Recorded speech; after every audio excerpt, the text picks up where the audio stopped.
Good day, class. Let's now talk about a brand new lesson in Unit 4. Lesson 1, talking about genre fiction.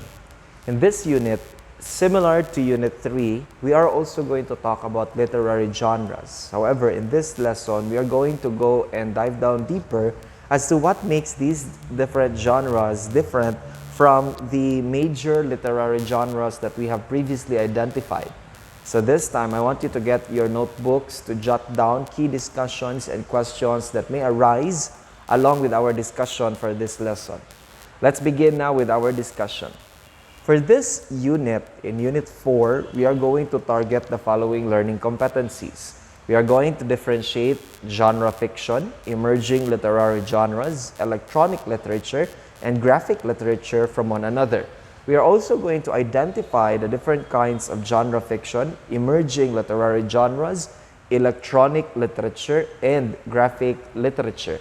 And lastly, we are going to analyze and discuss a given text of genre fiction, emerging literary genres, electronic literature, or graphic literature. Now take note that in this particular video, we are only going to discuss, the meat of the lesson. However, other examples such as examples of texts, examples of literature will be found in the modules that are assigned to you in Quipper.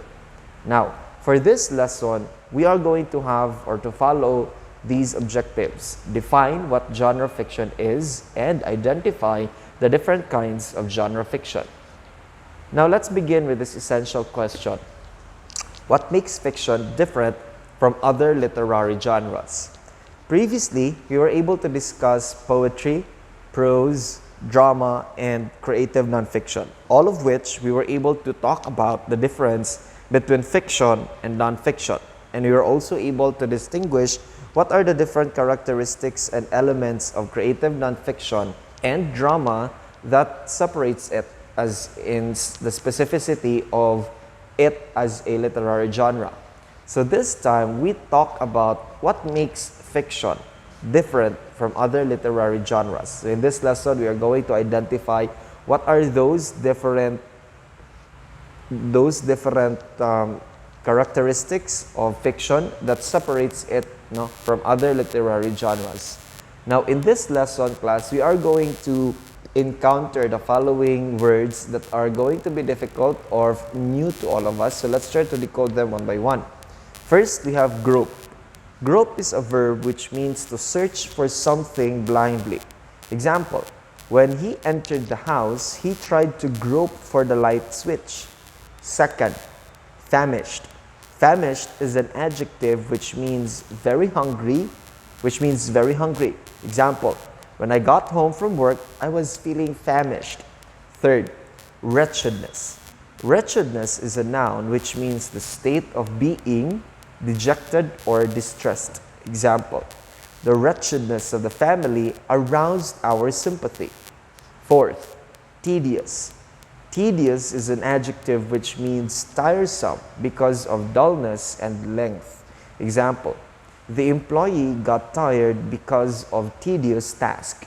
And lastly, we have boding. Boding is a noun which means a prediction. Example, he felt a little uneasy with the bodings of disaster. So these are the different vocabulary words that we are going to learn as we go along with our discussions in this particular lesson. So make sure to take note and to remember them so that we may be able to incorporate them later on with the lesson that we are going to tackle. Now, let's talk about genre fiction. Genre fiction, class, focuses more on emotions. This evokes the reader's feelings and focuses on entertaining the reader. It is characterized by lengthy dialogues, identifiable characters, and fast-paced plots. A book does not necessarily have to belong to one specific genre. However, it can belong to different genres or multi-genre. So common example of genre fictions are the ones we see in the mainstream media, such as movies, short films, commercials, or documentaries, These are all, or these can fall into the classification of genre fiction. However, not specifically as genre fiction, but they can fall into the different characteristics of what a genre fiction is. Now, there are different genres of popular fiction. Let's try to discuss them one by one. First, we have adventure. This focuses on action and adventure as its main themes. The usual conflict of this genre is man versus nature. Classic examples are J.R.R. Tolkien's The Lord of the Rings, Mark Twain's The Adventures of Huckleberry Finn and The Adventures of Tom Sawyer, and Herman Melville's Moby Dick. All of these are incorporated or have been viewed or have been filmed or nahimo siyang movie or salida, right? Of course, very famous, The Lord of the Rings. We all grew up with that. The Adventures of Huckleberry Finn, it is more found in animated series, and The Adventures of Tom Sawyer, as well as Moby Dick by Herman Melville. Another is fantasy. The plot, setting, and theme showcases magic. Characters may include mythological to neo-mythological beings. Examples are J.K. Rowling's Harry Potter series, Rick Riordan's Percy Jackson series. Now, why do we include these examples? Because the theme of these movies or series are all magic and incorporates mythological to neo-mythological beings. When we say neo-mythological beings, the concept here is there is still the heavy inclination to the mythological beings, pero there is no the touch of the author. Example, in Rick Riordan's Percy Jackson, there was no mythological son of Poseidon named Percy Jackson, and modern ang setting. So if you are going to identify neo-mythological beings, we are going to see a touch of Rick Riordan's perception to Greek mythology, whereas Hades was presented as a rocker, right? And Persephone was presented as in a different Gothic theme, although dili ko jud ingon na ang naa sa myth, right? So that's neo-mythological beings. Next is historical. Set in a significant or a recognizable point in history. Some characters may be historical figures. The dialogues, setting, plot, so on and so forth are fictional. Take note that they are fictional, and they usually has political undertones. Popular examples of this is Arthur Golden's Memoirs of Geisha, Marcus Zuzak's The Book Thief. So in historical setting, as part or as different genre fiction, it does not necessarily need to be true to life, but it could happen or it could be integrated to a certain point in history. Kaso, fictional lang yun siya tanan. Because when you talk about dialogues, settings, plot, dili man yun siya mao ang specific nga dialogue, setting, plot, etc. nga nahitabo during that point in time.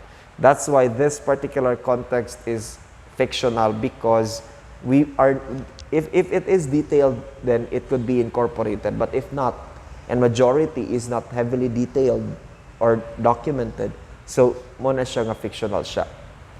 Horror. This triggers the reader's fear, and we all know that. This has an atmosphere of dread throughout the story, meaning to say it is dark and gloomy.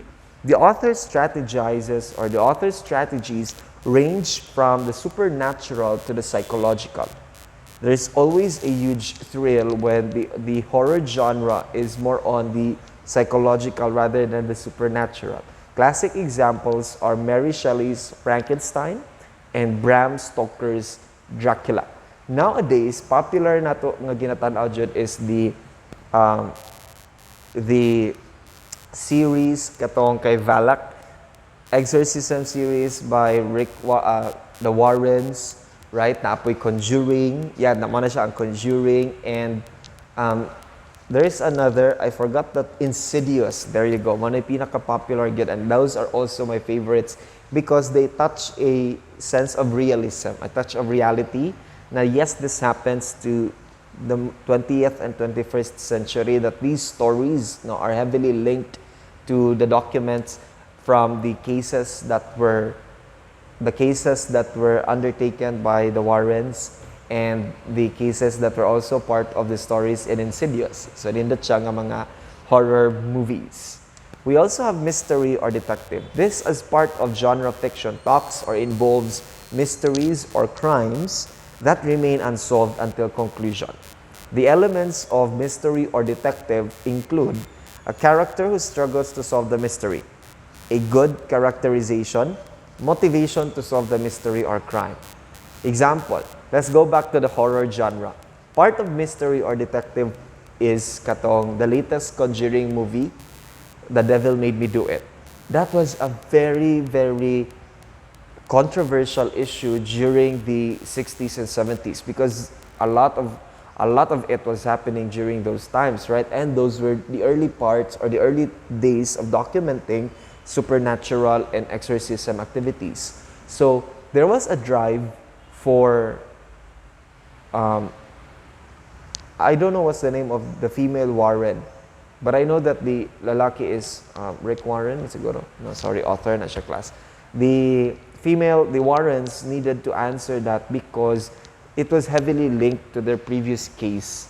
Nga gitabangan nila, tapos exorcism, the process of exorcism gone wrong, mo na siya nga na-transfer siya sa lain nga lawas katong spirit, right? So that was the drive of the Warrens. That was their drive to really become or really solve the mystery. Nga, you know, they investigated the whole house. They investigated the story of how the witch, diba? It was not just the supernatural like kay Balak, pero there was a witch. Tao jud ay ilang kalaban ato. So they investigated unsa ang hinungdan, unsay root, unsay cause, right? So that was a very, very kanang interesting thriller mystery nga gidiscuss nila. A classic example of mysteries or detectives class is of course the mystery fictions by Sir Arthur Conan Doyle's Sherlock Holmes series, which is also depicted in movies in quite a number of depictions already. Next, romance, the most famous out of all genre fictions. The focus is on romantic love. This has two main elements, a central love story and an emotionally satisfying, optimistic ending. Most are told in the point of view of the female protagonist. And classic examples is Jane Austen's Pride and Prejudice, Sense and Sensibility, and Emma. There are also Charlotte Bronte's Jane Eyre. So these are also depicted in movies that we can all see. So the main focus is romance. Next is science fiction. Science fiction involves science and technology as the basis of its elements. Most take place in the future. Classic examples is H.G. Wells' The War of the Worlds and the Time Machine. You also have H. Young Adult, specifically written for readers 12 to 17 years old. This involves characters who are in the said age range that is more focused into the teen years, right? Young adult ng mga stories. Example is John Green's The Fault in Our Stars.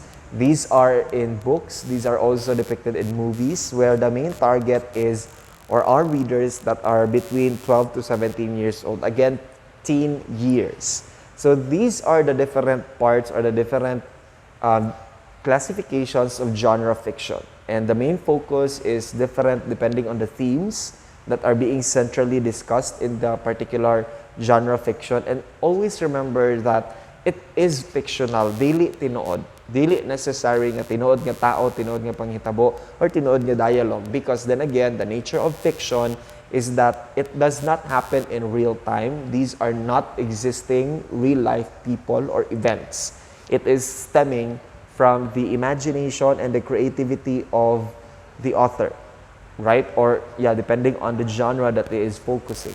So I want you to look into the example of Mark Twain, an excerpt from The Adventures of Tom Sawyer. We all know that these literatures or literary pieces are very long, so we are just going to talk about an excerpt from Mark Twain's The Adventures of Tom Sawyer. So look into that in your modules in Quipper, and then don't forget to answer the guide questions that follow. We are only going to talk about the popular genre fiction that the excerpt belongs to, as well as what do you think is the author's goal in the excerpt, and does the excerpt evoke your feelings as a reader. So those are very important points to consider when we are going to talk about genre fiction.